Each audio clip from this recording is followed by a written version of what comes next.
Hi guys, it's Jess from Honest Fiction, and welcome back to my channel. So in honor of spooky season, I'm going to be sharing my favorite vampire and shifter book recommendations.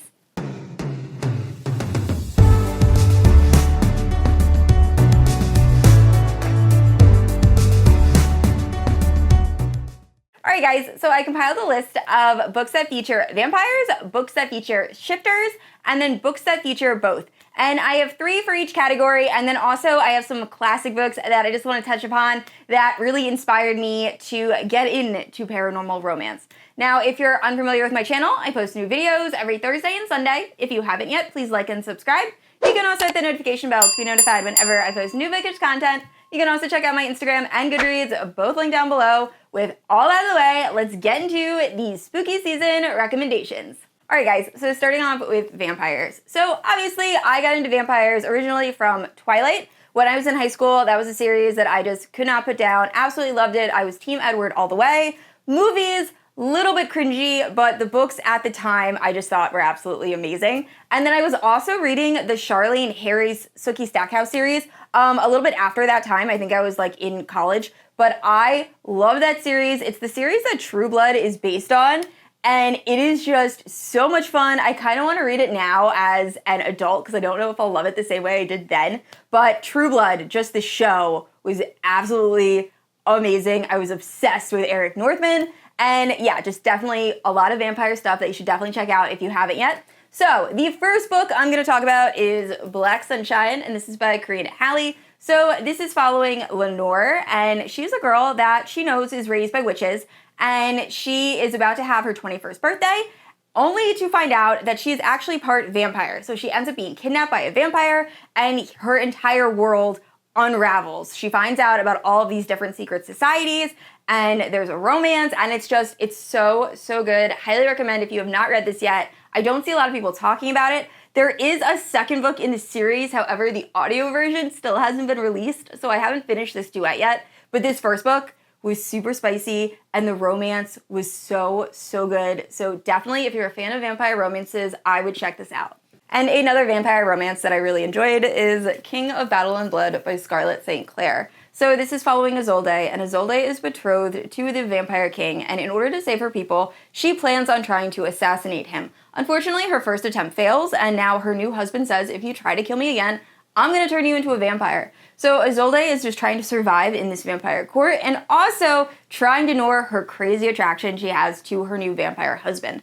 So I very much enjoyed this. However, I wish this was a little bit more slow burn. I want a little bit more angst. Like I said, Isolde is very attracted to her husband and they start having fun right away. And I like more of like an enemies to lovers story and it's more drawn out. This was kind of like instant, but this was very fun, was very spicy, and I loved all of like the vampire feels and vibes. So definitely check this out. I believe the sequel of this is actually going to be released very soon, so I might do a reread of this.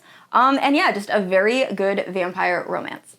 And last up for vampire romances, we have The Discovery of Witches series by Deborah Harkness. Now, I actually read the series a few years ago, and it gave me all of the Twilight vibes. So we are following Diana, and she is a witch, and she is also a scholar. And one day when she's studying at the Bodleian Library, she uncovers this manuscript. It's called Ashmole something or other. And when she picks up this manuscript, immediately she senses power, and this manuscript is going to be the key to unlocking the secrets of witches and vampires. Well, someone else is also looking for this manuscript, and that is Matthew Claymont. He is this alpha vampire that gives you all of the touch her and I'll kill you vibes you could possibly want, and they end up working together to uncover the secrets of the manuscript. So this is very much vampire romance, very reminiscent of Twilight, but I really enjoyed it. And if you are really into history and you like books that have a little bit more of a historical fiction feel, the second book actually brings you back in time, and it's so much fun. So highly recommend. This is a series that I feel like was popular a few years ago and not many people are talking about it now, but it's definitely worth checking out. And also there is a show that I believe is still going on that is based on the series. So definitely check that out as well. All right, so moving into shifter romances. So I was never a huge fan of werewolf romances. I read Blood and Chocolate in high school, and I think that's the only one I can remember reading. And I did love that book. It's following this girl that's like this beautiful teenager who ends up having a relationship with a human and how it affects all of the other werewolves in her pack. And it just felt super angsty and I really enjoyed it. I don't know how I feel about reading it today. But I recently just read Sanctum by Hannah Mcbride and I am obsessed with this series. So this series is following Skye and she is the 17-year-old girl who is living in this very patriarchal werewolf pack where her and her mother just have a terrible life. Her mother did something that caused her to be kind of excluded from the pack, and now she lives in the Omega House, which is essentially a brothel where all of the other members or male members of the werewolf pack are allowed to come and go and get sexual services as they want from Skye's mother and the other Omegas of the pack. Now, there is this rule in the pack that if you are under 18, you can't really be touched. You're not officially considered an Omega. Unfortunately, something happens in the beginning of this book, and Skye is now of an age where she should begin her responsibilities as an Omega, if you get what I'm saying. So obviously, Skye's mother is like, we're not doing this. We got to get out of here. They're able to escape, and they make their way to the Blackwater Pack, which is a very just idealistic werewolf pack.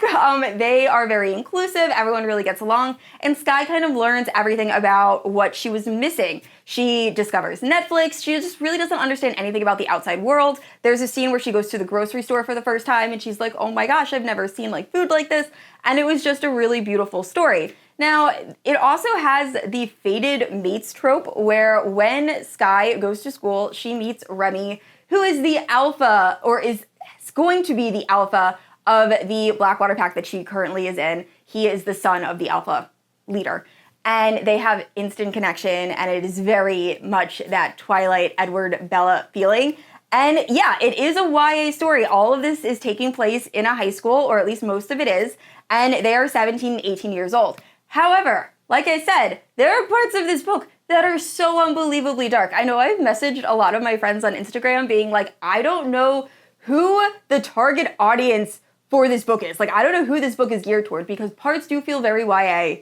And then other parts I was like, oh my gosh, that is absolutely horrifying and I would not want a younger reader to be reading this. But I loved it. I loved it so much. I love the whole fated mates concept and it was just such a fun story. I finished book 2, love that just as much as book 1, and I plan on reading book 3 as soon as it is delivered, hopefully tomorrow. So yeah, highly recommend.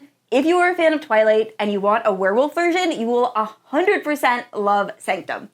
And next up is a shifter romance that I've already talked about a lot on my channel, but that is Wolfsong by T.J Klune. And I just wish I read this book sooner. This is following Ox, who, when he is growing up, his father really instills in him that he is worthless and that life is just going to give him shit, and he thinks about this all throughout his life. Now, he is just trying to make the most out of life. When he is, I believe, 16 years old, he ends up getting a job at this garage. Gordo is his male figure in life, and he also loves his mother, so he does have a small family, but he's really just trying to get by. So one day when he is leaving this garage, he sees this 10-year-old boy who just instantly, upon seeing him, won't stop talking, takes him back to his house to meet his family, and this 10-year-old boy is Joe. And we find out that prior to seeing Ox, Joe hadn't spoken in 2 years because of a very traumatic event. And on top of that, Joe and his family are actually a pack of werewolves, and Joe is set to be the new alpha. So this story spans, I think, almost 10 years, and we're just seeing these two characters slowly grow into friends, and then from that, friends to lovers, and it is just such an amazing and emotional story. T.J Klune has such a unique writing style that I really enjoy, and this book was just, it was everything. One of my absolute favorite werewolf romances, and I highly recommend picking it up if you want to cry. And last up for shifter romances, we have Wolf Gone Wild by Juliette Cross. So this is kind of like a rom-com werewolf romance. We are following Mateo. And Mateo is a werewolf who unfortunately has not been able to shift for the last 3 months. Now this is slowly driving him crazy because his inner wolf wants out and is kind of taking over his personality. So it's almost like he has this being living inside him. So he is trying to break the hex. He ends up finding Evie, and Evie is a witch who specializes in breaking hexes. Unfortunately, her coven, who happens to be all of her sisters, try to stay clear of werewolves because they are said to have a temper, but Evie just really feels bad for Mateo, and eventually she agrees to help him break his hex. So it is really their story of trying to uncover what happened to Matteo, but also them slowly falling in love. And the humor in this book was on point. Like, I very rarely actually find myself laughing out loud when I'm reading rom-coms, and I was busting out laughing like a few times while reading this. So highly recommend. This is like the perfect lighthearted romance, and I actually want to continue with this series. So I had been putting off reading this book for a while, and now that I've read the first one, I can't wait to read about all of the other couples. So highly, highly recommend. If you have not checked out Wolf Gone Wild, definitely pick it up. And last up, these last 3 books feature both shifters and vampires. Now, this book series, if you're familiar with my channel, you know I'm obsessed with, and that is the Zodiac Academy by Peckman and Suzanne Valenti. I have many videos discussing this series, recapping this series. I will leave in the cards and the description. But just an overall plot summary, we are following the Vega twins, and on their 18th birthday, they discover that they are actually Fae royalty, but in order to gain their Fae inheritance, they have to go to the Zodiac Academy, which is a school for the Fae, where they learn how to do all of the Fae things. Unfortunately, when they get there, they find out that there are already these celestial heirs that are ruling the school, and they don't want to deal with these Vega twin heirs that think they can come up and take over. So this is very much a bully romance, and it is spicy, and it is amazing. The first book is not super well written. I will say you definitely have to give this at least until book 2 before passing judgment. I know that's a lot to read before deciding, but I'm telling you, it is worth it. I've had a lot of people come and tell me they were really happy that they continue with the series after book 1, because I even almost DNF book 1. But this book it has dragons, it has vampires, it has werewolves, it has a little bit of everything. Personally, my favorite is Orion. He is a vampire, completely obsessed. But please check this series out. Definitely has all of the paranormal creatures you could possibly want, and also just a lot of spice and a lot of action. And next up is another personal favorite. We have the Blood Alliance series by Lexi C. Foss. So this plot is like what would happen if the world was taken over by werewolves and vampires. So humans are now seen as second-class citizens. They are used for breeding and for food, and that's about it. So all of these stories are following vampires and werewolves that end up getting into romantic relationships with humans. And it's just so good. And while all of this is going on, there's also this political scheming to try to overthrow this evil regime that caused all of this to happen in the first place. My personal favorite is, I think it's Regally Bitten. I believe that's book 3. And it is reverse harem, werewolf, alpha romance, and it is just so good. But this series is definitely dark, so check trigger warnings. It's probably the darkest book on this list. However, it is just so good. So highly, highly recommend. And last up, we have From Blood and Ash by Jennifer L. Armentrout. I'm obsessed with this series. My first ever video on BookTube was a review of this book, and I love these characters. I love this world. It's one of my favorite series of all time. So this story is following Poppy. Poppy is a girl that's been living in isolation, awaiting for her ascension. Now, this is a ritual that is seen as very powerful in her community. However, she has no idea what this ritual actually is. So no one is allowed to touch Poppy. She's not allowed to speak to anyone except for some of her personal guards.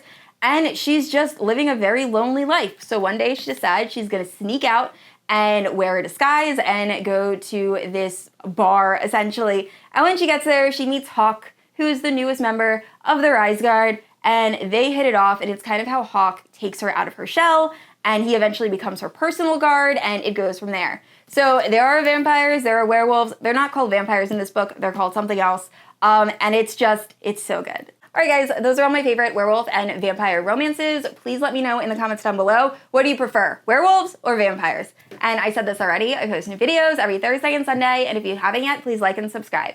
I will see you all next week. Bye.